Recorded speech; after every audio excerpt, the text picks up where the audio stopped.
Un feliz sábado para todos. Es un placer encontrarnos un sábado más en la casa del Señor, poder ahondar en su palabra, poder ahondar en su mensaje. Me ponía a pensar cuando empezaba a estudiar en las páginas de la Biblia lo que vendría a ser el mensaje para hoy, en la dicotomía que puede existir entre los momentos de aparente tranquilidad, los cuales están seguidos por una crisis desoladora. Tal situación, de hecho, puede ser desconcertante. Y es por eso que, sinceramente, los momentos de calma, cuando estos llegan, deberían ser aprovechados como verdaderos espacios de reflexión. Porque si bien es cierto que el marinero forja toda su capacidad y todo su conocimiento de la mar en el mar picado, embravecido, es en la tranquilidad del puerto donde se realizan las reparaciones a la embarcación. Deberíamos tomar en cuenta que los momentos de tranquilidad, los momentos de paz, con todas las subidas y bajadas que puede tener la vida, debieran convertirse en espacios para reflexionar, para pensar. Nunca dejamos de aprender, nunca dejamos de crecer y de alguna manera querer saltar etapas de la vida es privarnos del simple hecho de vivir. Sin embargo, saltear las diferentes etapas que la vida tiene para nosotros, o no contemplarlas, o no meditar en ellas, tiene un eco de necedad. Los años habían pasado tranquilamente para el patriarca de la fe, para Abraham en las llanuras de Canaán, y podemos ver que en las páginas de la Biblia, a medida que se empieza a tomar la historia del personaje de Abraham, hubieron momentos realmente descollantes en la vida espiritual de este hombre. Momentos en los que mostró decisión cuando decidió salir de Ur de los Caldeos y dejar todo lo que conocía. Momentos de magnanimidad, momentos de consideración cuando ante la disputa con Lot con relación a las tierras, él cedió para que su sobrino pudiera elegir primero la parte que él quisiera. Momentos de valentía cuando ante la situación en la cual precisamente su sobrino es tomado prisionero, él y todas sus posesiones por los reyes cananeos, arma a todos los hombres de su campamento y sale a la batalla para rescatar a su sobrino. Momentos en los cuales Abraham oró, momentos en los cuales la Biblia dice de este hombre que fue realmente un héroe, un pilar de la fe. Pero al mismo tiempo somos testigos de sus errores. Momentos en los cuales podemos ver que ante la misma persona tiene situaciones muy loables, como cuando estuvo con el rey filisteo Abimelech y pacta con él. Es más, tan poderosa fue la impresión y el testimonio de Abraham en este monarca filisteo que el rey llegó a decir: Dios está contigo en todo lo que haces. Sin embargo, fue con este mismo rey con quien Abraham hace pasar a su esposa como su hermana, al punto tal de que por un poco y Sara no llega a formar parte del harén personal de este rey. Situación que también se repite en Egipto. Momentos en los cuales, a pesar de toda la fe que en un momento llegó a mostrar, Abraham dudó acerca de la promesa de Dios. Y nosotros vimos lo que pasó cuando intentó ayudar a Dios para conseguir al hijo de la promesa. Primero con Eliezer, su mayordomo, después con Ismael, hijo de la sierva de Sara. Y en cierto modo debo admitir que el hecho de que en la Biblia fueran expuestos de una manera tan cruda sus aciertos como sus errores, me da un poco de tranquilidad. Porque cuando veo a este titán de la fe como fue Abraham, que tuvo problemas como los que tenemos todos nosotros, que tuvo falta de fe como la que tenemos todos nosotros, que estuvo expuesto a las tendencias de este mundo y a veces, a pesar de todo, cedió, me hace pensar que el llamado que Dios nos hace no es un concurso de talentos, no es un concurso de méritos. Dios no busca récord de infalibilidad, porque si este fuera el caso, ¿quién de nosotros tendría la oportunidad de estar de pie delante de Él? Él espera encontrarse con corazones rotos, espera encontrarse con espíritus maltrechos, espera encontrarse con fuerzas extenuadas, porque es a partir de lo languideciente de nuestras fuerzas que Dios va a crear héroes y heroínas de la fe. No por nada Pablo escribiría en el libro de Romanos: cuando el pecado abundó, sobreabundó la gracia. Porque no es un asunto de aquello que yo hago, sino un asunto de en quien yo creo. Las grandes victorias, Las grandes proezas eternas sean realizadas por quienes se nieguen a vivir presos de su naturaleza pecaminosa.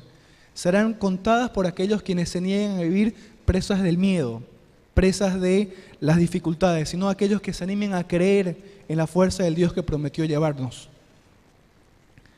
Se podrían divisar días tranquilos para Abraham, para Sara y para Isaac, por lo menos eso es lo que creían. Pero nada de lo que Abraham hubiera vivido hasta ese momento lo prepararía por aquello que iba a pasar.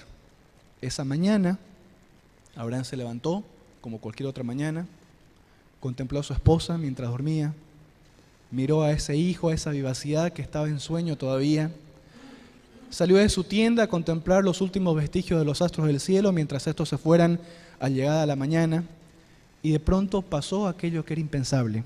Vamos a buscar en nuestras Biblias, por favor, en Génesis capítulo 22, versículos 1 y 3.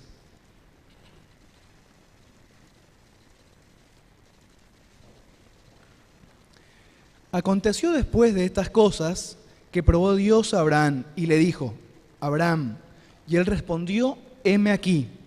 Y dijo: toma ahora tu hijo, tu único, a Isaac, a quien amas, y vete a la tierra de Moriah, y ofrécelo allá en holocausto, sobre uno de los montes que yo te diré.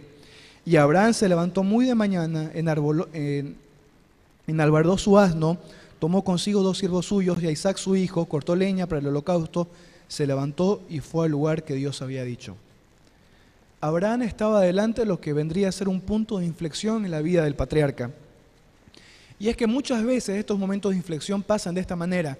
No los esperamos, pero ocurre en un momento de nuestras vidas en los cuales nos vemos conminados a tomar una decisión que puede cambiar trascendentalmente el rumbo de nuestras historias. Parecía otra charla cotidiana entre estos dos amigos. Dios dice a Abraham, Abraham dice: heme aquí, y entonces llega aquello que era impensable. Ahora su vida entera pasaba delante de sus ojos. ¿Cómo es posible que Dios me pida semejante cosa? Recordemos que Abraham había salido de Ur de los Caldeos. En la tierra de los cananeos, los sacrificios humanos eran tristemente frecuentes. Y ahora que salí de ese lugar, ahora que Dios me llamó a ser el eslabón para bendición en todas las familias de la tierra, ahora que dejé ese lugar con todas las prácticas paganas y con todo lo que esto significaba, ahora que Dios tenía un plan para mí, me pide exactamente que haga lo mismo que aquello que un día pretendí dejar.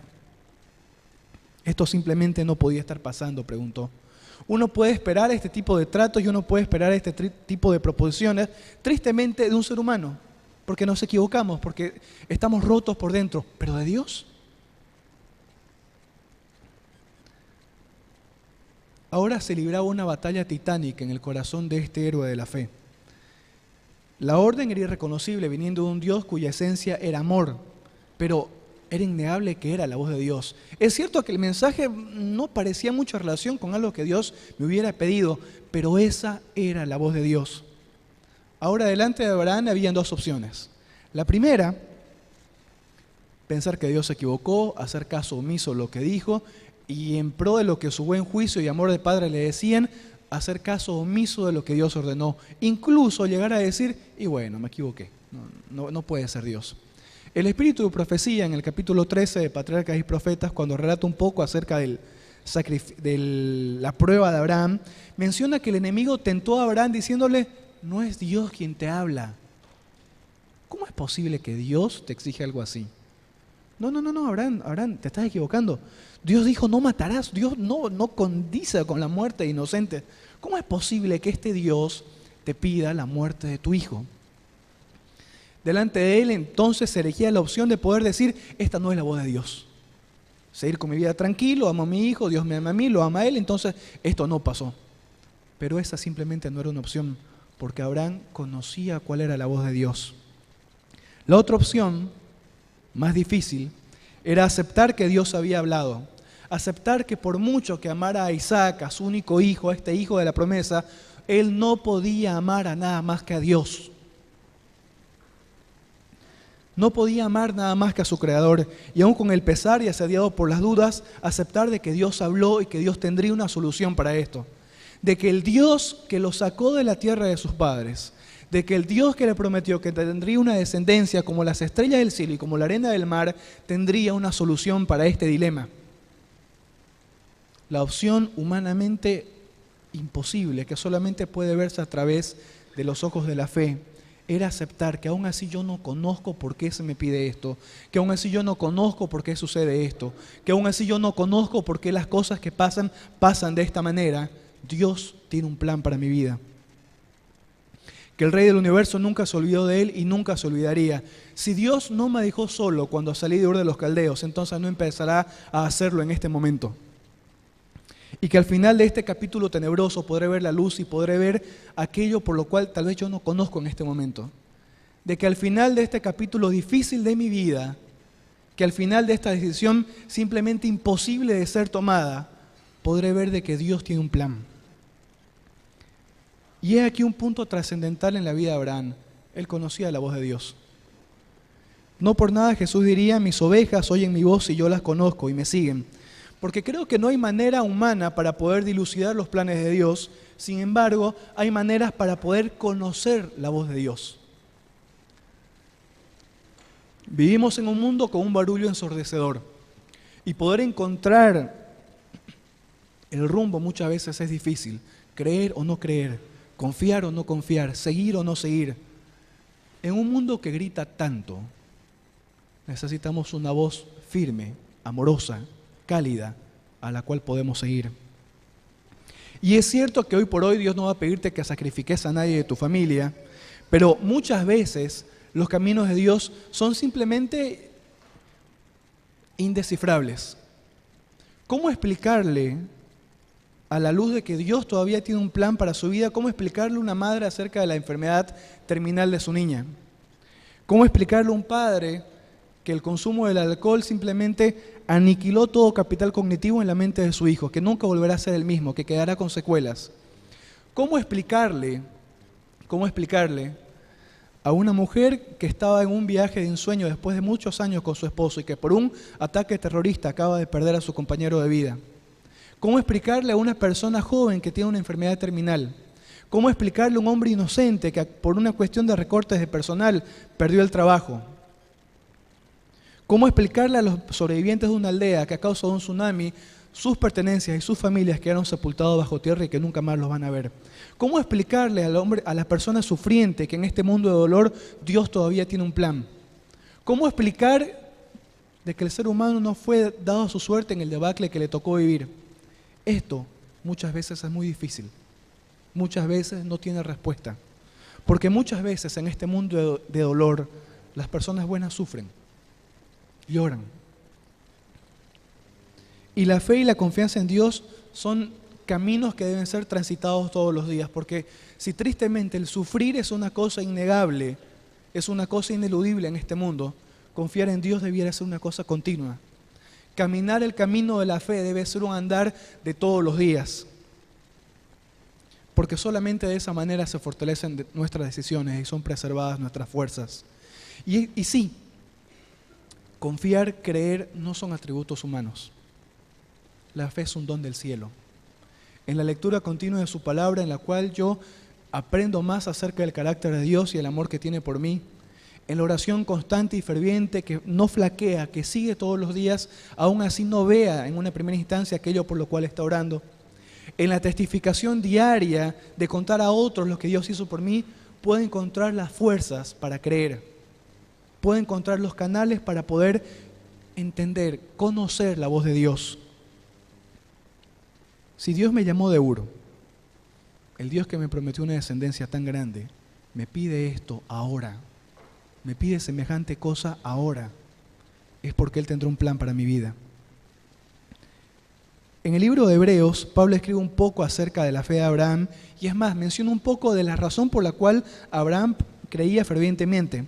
Hebreos capítulo 11, versículos 18 y 19, Pablo escribe: habiéndosele dicho, en Isaac te será llamada descendencia, pensando que Dios es poderoso para levantar aún entre los muertos, de donde en sentido figurado todavía le volvió a recibir.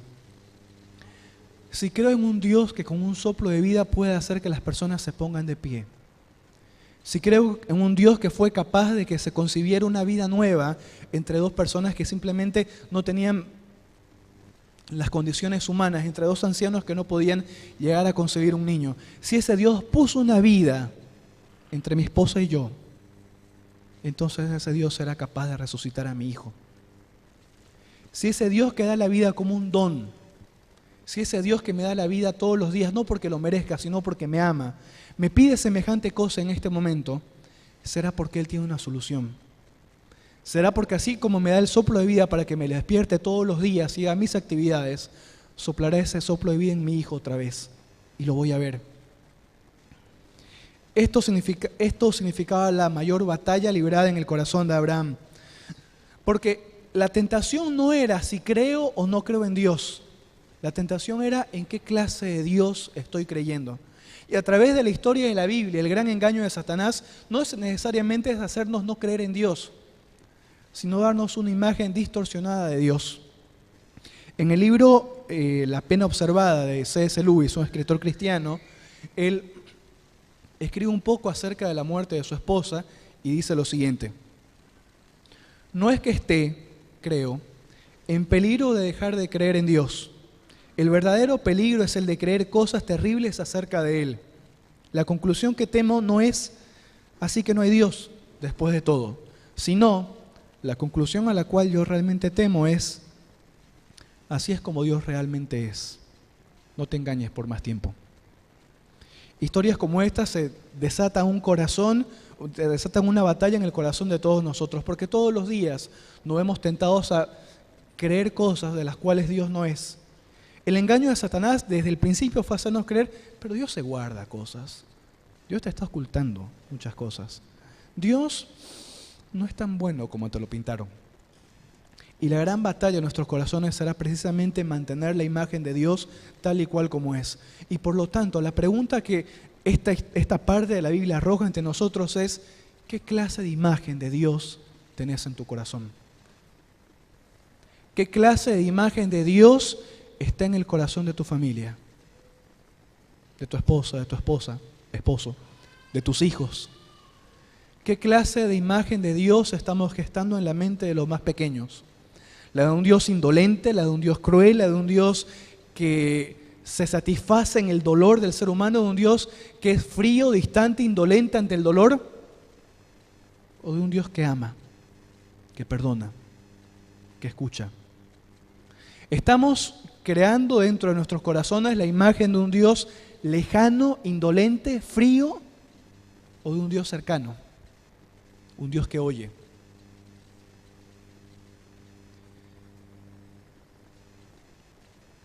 ¿Quién es Dios para nosotros? ¿Quién es Dios para vos? Y así como fue para C.S. Lewis, así como fue para Abraham, así como es para nosotros todos los días, Satanás va a tratar de distorsionar esa imagen. ¿Quién es Dios para vos?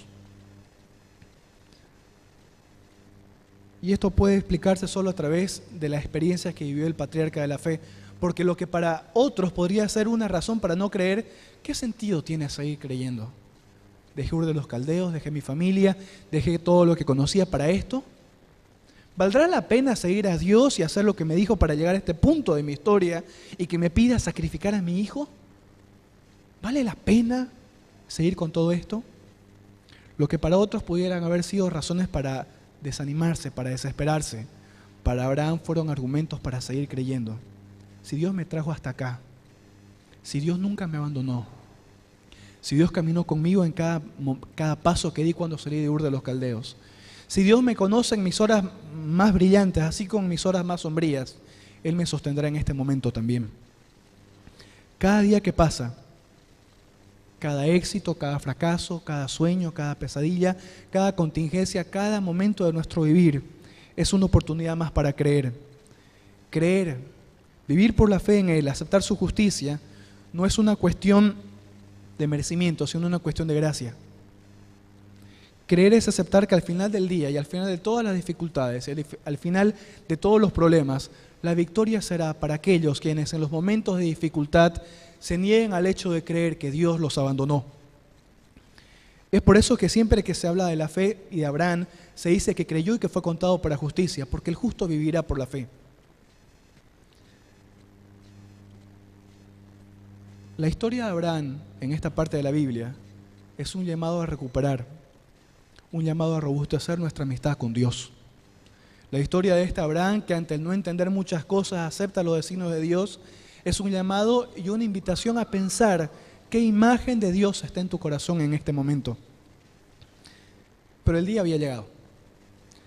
Abraham no se animaría a despertar a su esposa y contarle lo que Dios había dicho, porque con toda seguridad Sara se opondría con todas sus fuerzas. No podía decirle a su hijo aquel plan que Dios tenía para él porque no sabía cómo lo iba a tomar. Así que con miedo, desconociendo el porqué de las cosas, despierta a su hijo y le dice, vamos a ofrecer un sacrificio. No era la primera vez que Abraham llamaba a Isaac a ofrecer un sacrificio, sino que esta vez tendría mucho de particular. Y hay un hecho que es interesante remarcar, seguimos en Génesis capítulo 22, porque Dios dice en el versículo 4 y 5, Moisés relata acerca de este hecho, el tercer día alzó Abraham sus ojos y vio el lugar de lejos. Entonces dijo Abraham a sus siervos, esperad aquí con el asno, y yo y el muchacho iremos hasta allí y adoraremos y volveremos nosotros.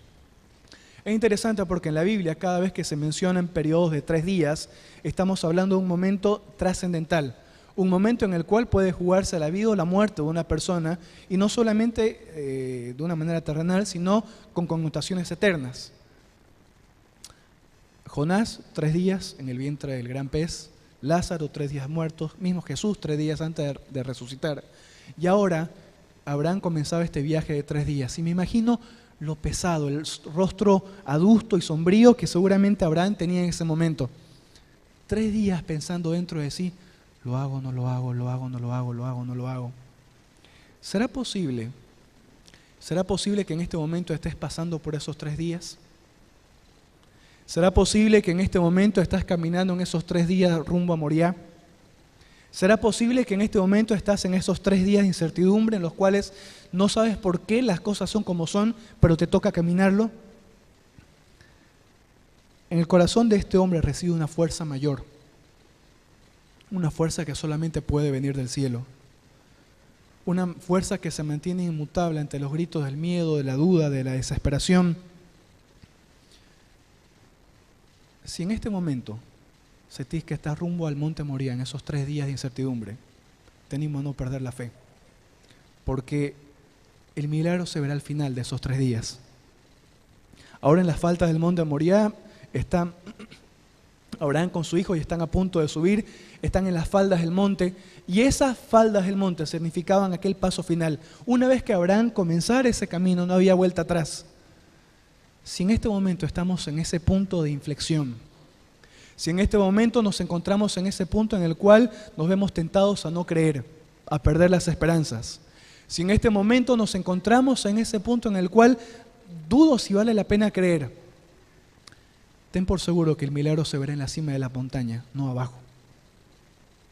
Animémonos a subir el monte porque el milagro lo veremos en la cima. No era la primera vez que Abraham e Isaac hacían esto, tenían la leña, tenían el puñal, estaba todo listo, pero había algo raro, no había cordero.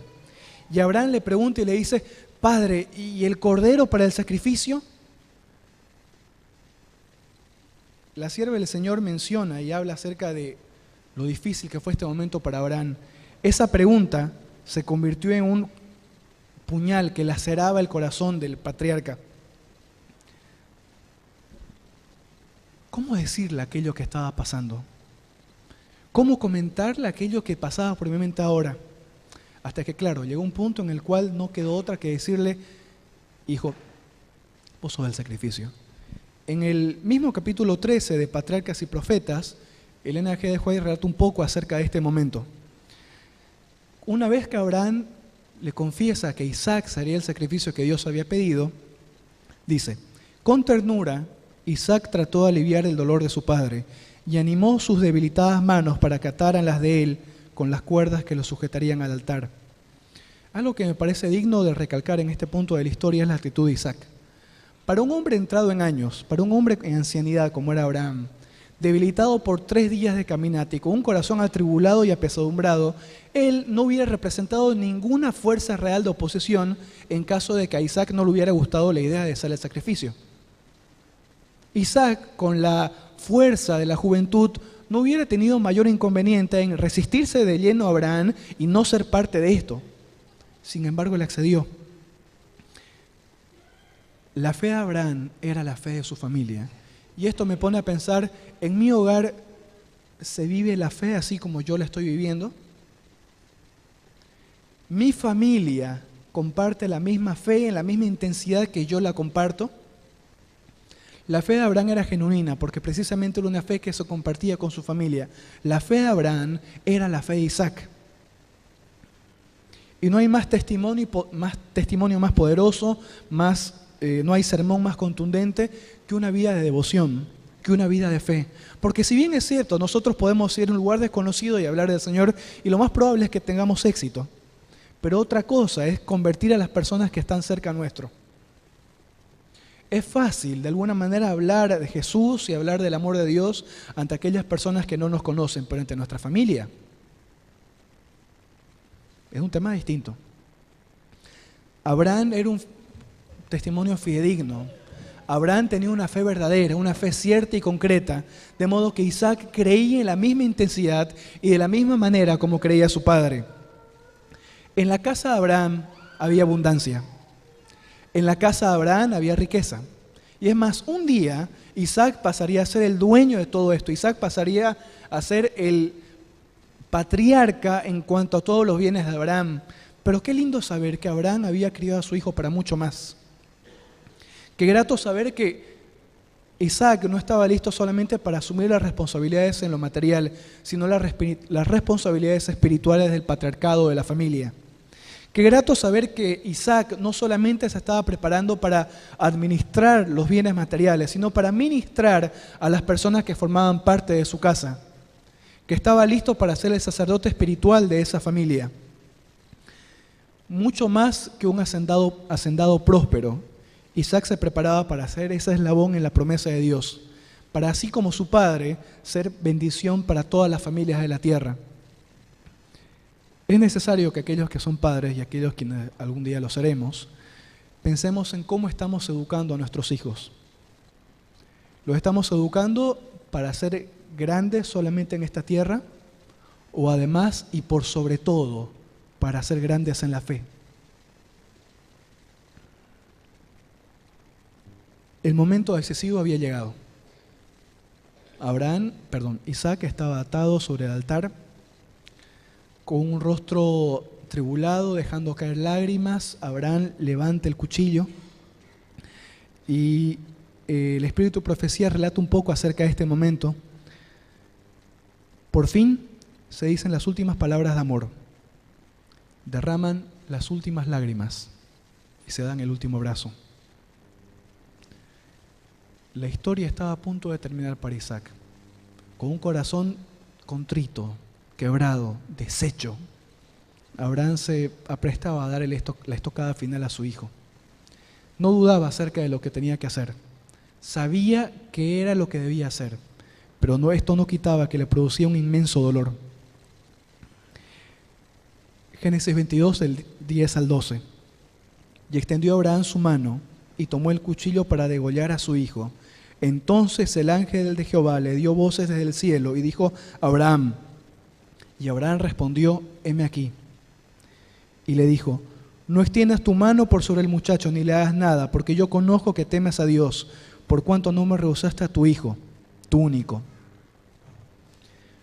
De alguna manera, esta prueba de fe para Abraham evidenciaría dónde estaba su corazón. Ahora el cielo se abría de par en par y le decía: Abraham, contené tu mano y no lastimes al muchacho, porque mostraste que lo primero en tu lugar es tu relación con tu Creador. Y es que muchas veces en nuestro corazón podemos dar los lugares de prioridad a cosas que no tienen que ser malas. Mi familia, el trabajo, mi carrera, mis planes, mis sueños. Es más, muchas veces puedo darle el lugar prioritario a la iglesia, pero olvidarme la razón y por quién yo vengo a la iglesia. Muchas veces podemos en nuestro corazón dar pedestales a cosas que no tienen que ser malas, pero cosas a las cuales no les corresponden.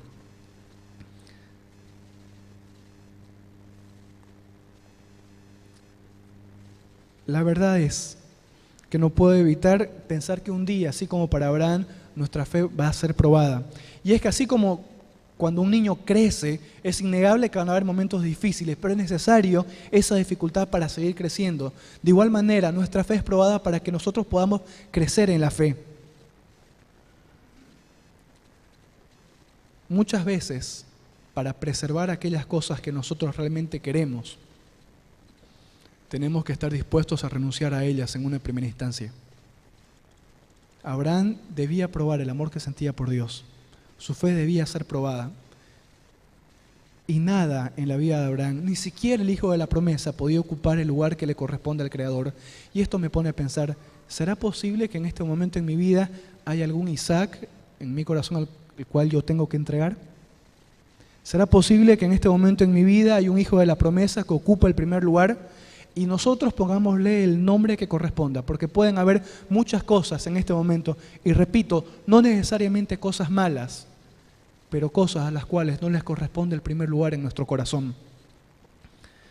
Muchas veces para preservar aquello que amas realmente, muchas veces para cuidar aquello que amas con todo tu corazón, tenés que estar dispuesto a entregarlo en una primera instancia.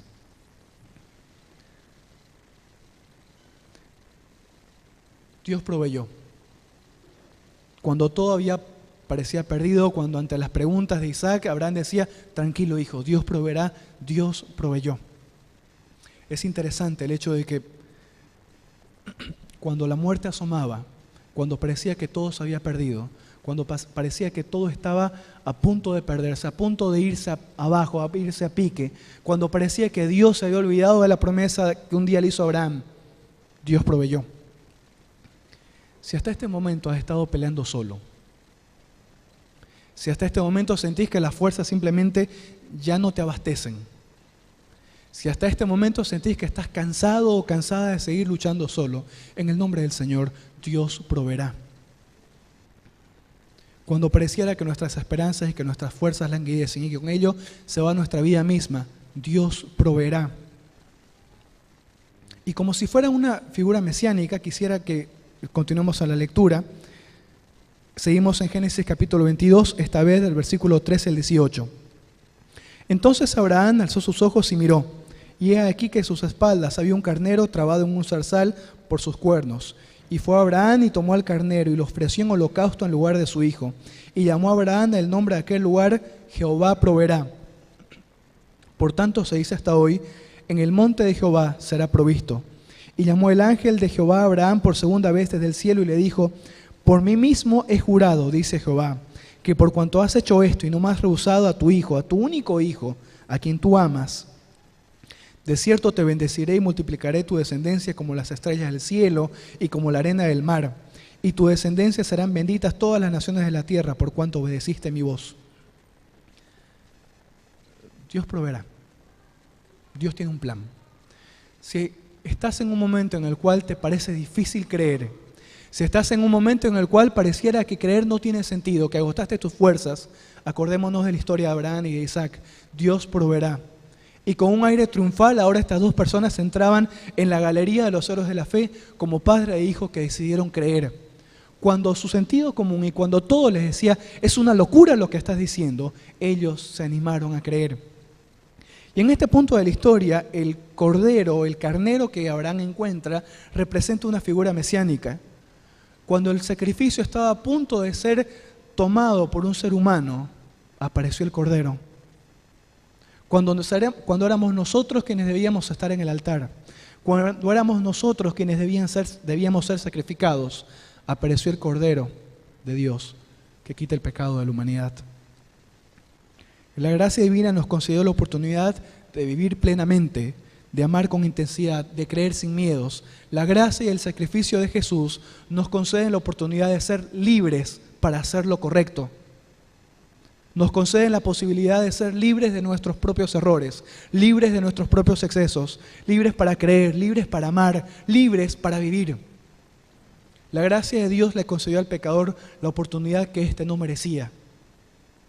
La oportunidad de vivir a la altura de los ideales con los cuales Dios nos creó en una primera instancia. La oportunidad de vivir a la altura de aquello que Dios espera de nosotros. No estamos destinados a ser presos de nuestra propia naturaleza. No estamos destinados a ser presos de nuestros propios errores.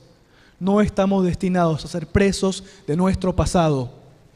No estamos destinados a ser presos de nuestros excesos, porque en Jesús, en este Cordero que apareció, en este Cordero que Dios proveyó, hay libertad para cada uno de nosotros. Y así como Jesús dijo en la parábola de los siervos en Mateo 25, ahora era dicho para Abraham y para Isaac: bien siervo fiel, sobre poco fuiste fiel, sobre mucho te pondré. Entra en el gozo de tu Señor.